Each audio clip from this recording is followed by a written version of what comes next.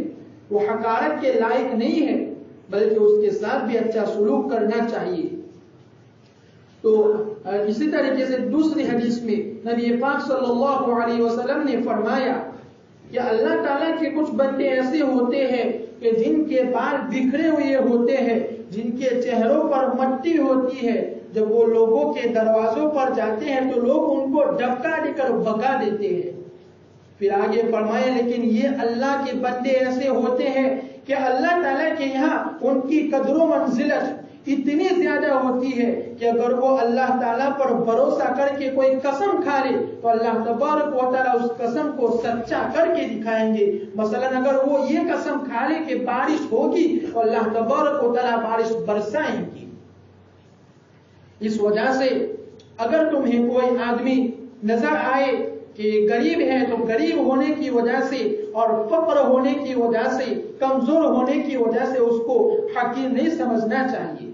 یہ بات ٹھیک ہے کہ تمہارے پاس بنگلے ہیں، تمہارے پاس گاڑیاں ہیں، کاریں ہیں، مال و دولت ہے، لیکن اس کے پاس اللہ تبارک و تعالیٰ کا قرب ہے، اللہ تعالیٰ کی نزدیکی ہے، اور اللہ تعالیٰ کا قرب اور اللہ تعالیٰ کی نزدیکی ایسی ہے کہ اس کے مقابلے میں تمہاری مال و دولت کا کوئی شمار نہیں۔ اللہ تعالیٰ کی نزدیکی اور اللہ تعالیٰ کا قرب تمہارے ان مال و دولت اور ان بنگلوں سے کہیں بلند و برتر ہے۔ اس وجہ سے کسی کو غریب دیکھنے کے بنا پر کسی کو حقیر نہیں سمجھنا چاہیے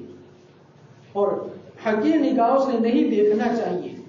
اللہ تبارک و تعالیٰ نے، آپ صلی اللہ علیہ وسلم نے یہاں تک فرمایا کہ اگر کوئی شخص کسی گناہ میں، کسی برائی میں مبتلا ہے، کوئی گناہ کر رہا ہے تو اس گناہ کو تو برا سمجھو لیکن اس شخص کو برا مت سمجھو، اس گناہ کو، اس برائی کو برا سمجھو لیکن اس شخص کو برا نہ سمجھو۔ کیا پتا اس لیے کہ ہمیں اس کے اندرونی حالت کے بارے میں علم نہیں ہے، اس کے باطنی چیزوں کے بارے میں ہمیں علم نہیں ہے، اس لیے کہ کیا پتا اس کے نامہ یا عمل میں کوئی ایک ایسا عمل ہو جو اللہ تبارک و تعالیٰ کے مقبول ہو جائے اور اس عمل کے بنا پر اس کے گناہوں کا اور اس کی برائیوں کا کفارہ ہو جائے۔ اس وجہ سے فرمایا کہ تم اس گناہ کو، اس برائی کو تو برا سمجھو، بری نگاہوں سے دیکھو، لیکن اس آدمی کو بری نگاہوں سے اور حقیر نگاہوں سے مت دیکھو، اس لیے کہ کسی بھی شخص کی حقیر سمجھنے کی کوئی گنجائش ہی نہیں ہے۔ جب کسی کو حقیر سمجھنے کی گنجائش ہی نہیں ہے تو اس کا مذاق اڑانے کی بھی کوئی گنجائش نہیں ہے۔ اسی وجہ سے اللہ تبارک و تعالیٰ نے فرمایا کہ لا يسخر قوم من قوم عسى ان يكونوا، کہ تم دوسرے لوگوں کا مذاق نہ اڑاؤ، اور آگے فرمایا کہ عسى ان يكونوا خيرا منهم، ہو سکتا ہے کہ وہ تم سے بہتر ہو، اور آگے فرمایا کہ نہ مرد کسی مرد کا مذاق اڑائے اور نہ عورت کسی عورت کا مذاق اڑائے۔ یہاں یہ بات بھی واضح کرنا مناسب ہے کہ یہاں مذاق سے کون سا مذاق مراد ہے۔ یہاں مذاق سے وہ مذاق مراد ہے کہ اس مذاق کی وجہ سے سامنے والے کا دل ٹوٹ جائے، سامنے والے کے دل میں درد ہو، دکھ ہو اور اس کی ذلت و رسوائی ہو۔ اس مذاق سے قرآن کریم نے منع فرمایا ہے۔ لیکن دوست احباب جو آپس میں مذاق کرتے ہیں، بے تکلف سے ہنسی مذاق کر لیتے ہیں، جس سے دوسرے کا دل دکھانا نہیں ہوتا ہے بلکہ دل لگی ہوا کرتی ہے، تو یہ مذاق تو جائز ہے، اس سے منع نہیں فرمایا، اس لیے کہ اس سے مخصوص صرف خوشطبعی ہوتی ہے، کسی کا دل دکھانا نہیں ہوتا ہے، تو یہ مذاق تو جائز ہے جب تک کہ اس میں جھوٹ شامل نہ ہو جائے۔ اور یہ مذاق، ایسا مذاق کرنا تو خود نبی پاک صلی اللہ علیہ وسلم سے بھی ثابت ہے کہ ایک مرتبہ ایک بوڑھی عورت نبی پاک صلی اللہ علیہ وسلم کی خدمت میں حاضر ہوئی اور آپ سے عرض کیا کہ یا رسول اللہ، اللہ تعالیٰ سے دعا کر دیجئے کہ اللہ تبارک و تعالیٰ مجھے جنت میں داخل فرمائے۔ تو آپ صلی اللہ علیہ وسلم نے فرمایا کہ جنت میں کوئی بوڑھی عورت نہیں جائے گی۔ وہ عورت پریشان ہو گئی اور رونے لگی۔ آپ صلی اللہ علیہ وسلم نے پوچھا کہ تم کیوں روتی ہو؟ تو اس عورت نے جواب دیا کہ آپ نے فرمایا کہ کوئی بوڑھی عورت جنت میں نہیں جائے گی اور میں بھی تو بوڑھی عورت ہوں۔ تو آپ صلی اللہ علیہ وسلم نے فرمایا کہ بوڑھا ہونے کی حالت میں نہیں جائے گی بلکہ جوان ہونے کی حالت میں جائے گی۔ تو دیکھیے نبی پاک صلی اللہ علیہ وسلم نے بھی مذاق فرمایا، دل لگی کی، لیکن یہ دل لگی کے طور پر، خوش طبعی کے طور پر تھا۔ بعد میں وہ عورت بھی ہنسنے لگی کہ آپ نے کیسی بات ارشاد فرما دی۔ تو نبی پاک صلی اللہ علیہ وسلم نے مذاق کیا لیکن اس میں جھوٹ بیانی نہیں تھی، کوئی غلط بیانی نہیں تھی۔ تو اس طریقے سے خوش طبعی کے طور پر اور دل لگی کے طور پر مذاق کرنا یہ جائز ہے، لیکن قرآن کریم نے جو بات ارشاد فرمائی، جس مذاق سے منع فرمایا کہ ایسا مذاق جس سے دوسرے کی دل شکنی ہو، جس سے دوسرے کا دل ٹوٹ جائے، جس سے دوسرے کی ذلت اور رسوائی ہو، ایسے مذاق سے اللہ تبارک و تعالیٰ نے سخت منع فرمایا ہے۔ اس وجہ سے ہم بھی اپنے گریبان میں دیکھیے کہ ہم بھی بسا اوقات مذاق میں کسی دوسرے آدمی کو ایسی بات کہہ دیتے ہیں جس سے اس کا دل ٹوٹ جاتا ہے، جس سے اس کی دل شکنی ہوتی ہے، جس سے اس کو درد ہوتا ہے، دکھ ہوتا ہے۔ تو ہم بھی بسا اوقات اللہ تبارک و تعالیٰ کے اس فرمان کی خلاف ورزی کر دیتے ہیں۔ اس لیے ہمیں چاہیے کہ ہم موقع محل کو دیکھ کر دوسرے کا مذاق اڑائیں۔ اللہ تبارک و تعالیٰ سے دعا ہے کہ اللہ تبارک و تعالیٰ کہیں سنی باتوں پر ہم کو عمل کرنے کی توفیق مرحمت فرمائے۔ آمین وآخر دعوانا الحمدللہ۔